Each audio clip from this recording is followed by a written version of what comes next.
You're listening to the Happy Doc Student Podcast, a podcast dedicated to providing clarity to the often mysterious doctoral process. Do you feel like you're losing your mind? Let me and my guests show you how to put more joy in your journey and graduate with your sanity, health, and relationships intact. I'm your host, Dr. Heather Frederick, and today I welcome Andrea Brody.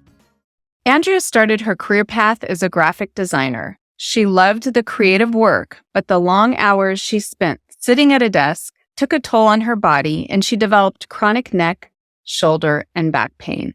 Does that sound familiar, anyone? She found relief with Pilates and decided to shift her career to help others get stronger and alleviate stress in their bodies and minds so they can live balanced lives. I'm excited to have her on today to discuss the importance of movement. Andrea, welcome to the show. Thank you so much. I'm really happy to be here. Why don't we spend just a few minutes with you introducing yourself to the audience? Great. As you mentioned, I spent years as a graphic designer. For other people in the audience that work at a desk, I'm sure they can relate to my struggle with that repetitive motion of moving the mouse. I'm right-handed. And I would work at a desk all day. I had deadlines and I just had this constant neck, shoulder, and low back pain on my right side from, stressing out, trying to meet those deadlines with my projects. I went to physical therapy about 6 times and I never got fully relieved from that issue. And then I found Pilates and it really helped me get relief from those problems. And I started to go to Pilates almost every day after work. And I felt so much better. It helped with the mental stress and the physical stress in my body from sitting so much because it just taxes your body so much to do all that constant sitting. And then I just decided to learn more about it. And I became a certified instructor. And then I switched my career path. And now I help people that were in that position I was in so that they can feel better in their bodies and continue to do the work that they love, but not be in pain like I was in pain. Because, you want to be able to be creative, do your work efficiently, and also be happy in your life outside of work and not be in pain. Because when you are in pain and working, you're not going to do your best work. You're not going to be there for your friends and family and feel good. You need to take care of yourself for the benefit of your relationships, for the longevity of your career, to do your best work, and just for your overall health and wellness. And, there's a lot of research coming out saying that sitting is the new smoking, regardless of if you're in pain. But I work with a lot of students who are sitting at a desk job and then going home and sitting down some more to work on their studies. And like you said, when you're in a chronic pain situation, it absolutely impacts every facet of your life. And I loved that you discovered Pilates because it was about 2007, shortly after my children were born, and I had twins. I was on bed rest, so my body kind of deteriorated, I guess. I was lying in bed for quite some time. And so once they were born, I'm taking care of 2 babies and my body was not happy. I had chronic low back pain. I had herniated discs in my neck, and someone recommended Pilates. And this was back in the day when I actually had a VHS cassette player. I wish I still had the tape, but it revolutionized the way I felt in my body. It was transformative. That's awesome. I'm so happy to hear that it works so well for you. And that's just the experience I find. Like I experienced it myself. And then I also have clients that come to me. I have a client, and she had chronic low back pain from sitting at her desk.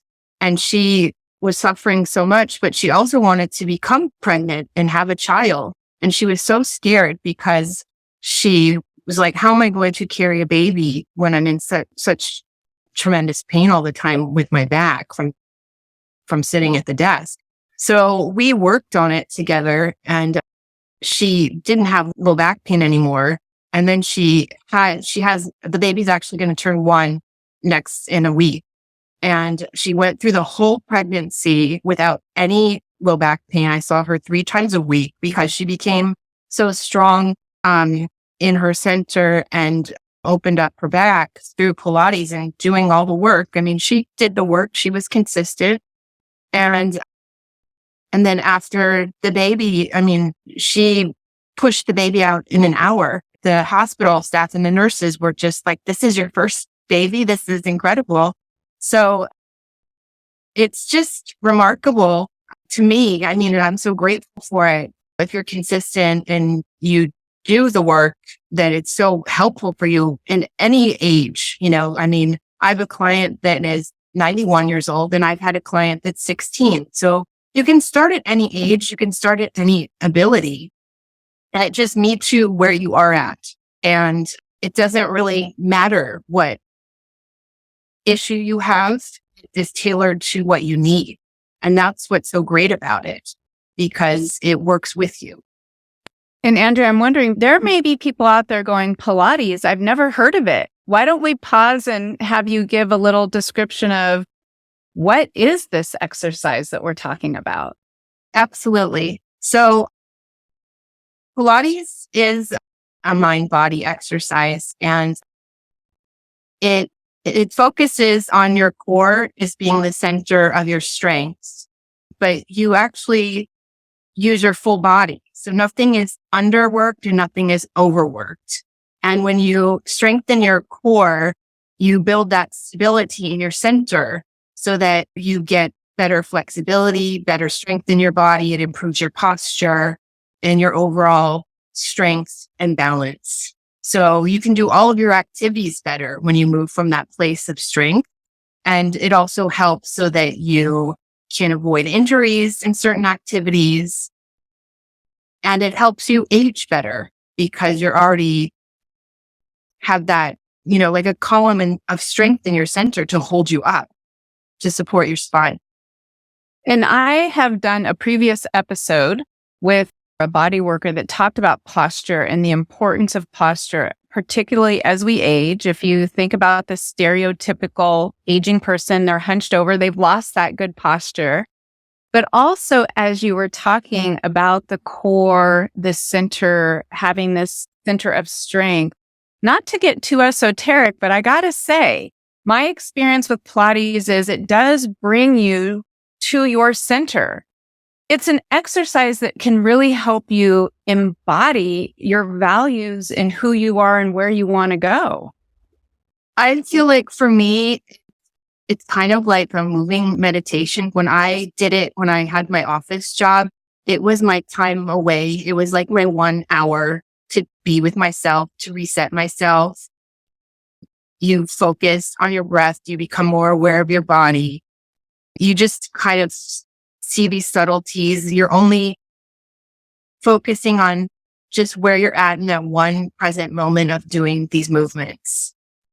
And it's just that one thing. And that was really important to me. I learn a lot every time I do these movements, and every day is different, and every day is different in how you feel in your body. And every time I do Pilates, it feels different for me. And that's something where I have to think about that. And like you said, it's a mindful way of looking at yourself and thinking about what else might be going on. Because then I think, why does my shoulder hurt? Because a lot of times, besides physical activities that cause pain, emotional stresses can cause pain too. You get tense if you're getting stressed out, if you have a deadline on a project or you have a test or something like that is happening, or you're driving somewhere and you're late and your shoulders get really gripped on the steering wheel. So it's not just that you threw your back out because you grabbed something and twisted funny. It is other things going on in your mind that can sometimes cause these aches and pains in your body. And that can be a larger contributing factor than just the physical aspect. what I have found as I have aged is that my body has a lot to say to me if I'm open to listening to it. And I learn a lot about not just the physical aspect, but where I am in life and what's going on with me. And what I have found with doctoral students and faculty, and I get it, guys, you're busy, your calendar's already packed, and exercise is often the first thing to go. But moving your body and moving your body in a mindful way can almost serve as a catalyst for getting you through the program and for faculty for successfully mentoring students. So, Andrea, as we were talking, I was thinking people might be wondering, it sounds a little bit like yoga. Do people ask you, how is Pilates the same or different? That's a very common question. So I'm glad you brought it up to distinguish it. They're different. And Joseph Pilates was inspired by yoga a little bit, but Pilates is a system of exercises that has a specific order, especially the mat Pilates that you move through. And all of them have a stretch and a strength aspect to each exercise. So you're stretching and strengthening in each exercise, and you do small repetitions. And that's why you never get really sore, because just doing the right amount that you need to do to get the work done. Also in Pilates, not the mat, there's equipment that you could use if you go to a studio. So that's different. And those have springs that are used for resistance, where you use your body weight as resistance on the apparatus. So those are some of the primary differences between them. And circling back to what you were talking about with the students not making time, I encounter that issue with my clients and also myself. And that's what's so important about doing activities like Pilates, because if you don't make time for yourself and take care of yourself, even if you're doing these things like studying and working towards something, if you don't feel well, you're not going to do well in whatever it is you're trying to achieve. So just taking a little bit of time, I know it might feel overwhelming to do it. It's going to benefit you in the end, physically and mentally. So some of the tips I recommend is starting small, because sometimes you could feel overwhelmed if you think I need to take an hour break to do this full, workout or whatever.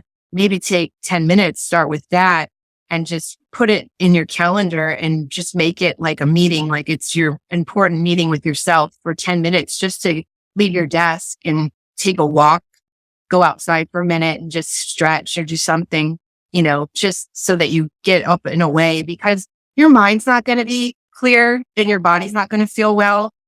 When I was a designer and I was sitting at my desk and trying to come up with ideas and I didn't leave, I would not feel well in my body. And then I didn't have ideas. Like I didn't have the clarity because I was just sitting there and I was just stuck in this cycle.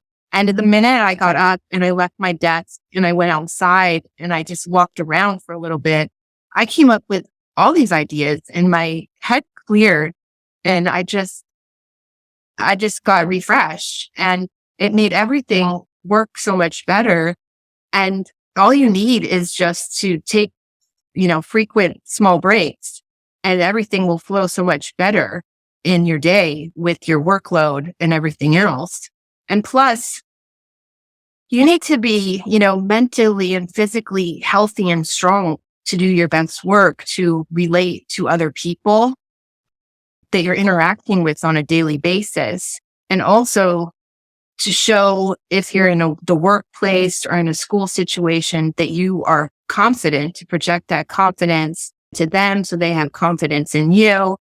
If you're giving a presentation or anything else, so that you're rested and that you project your best self for the longevity of whatever you're doing into the future.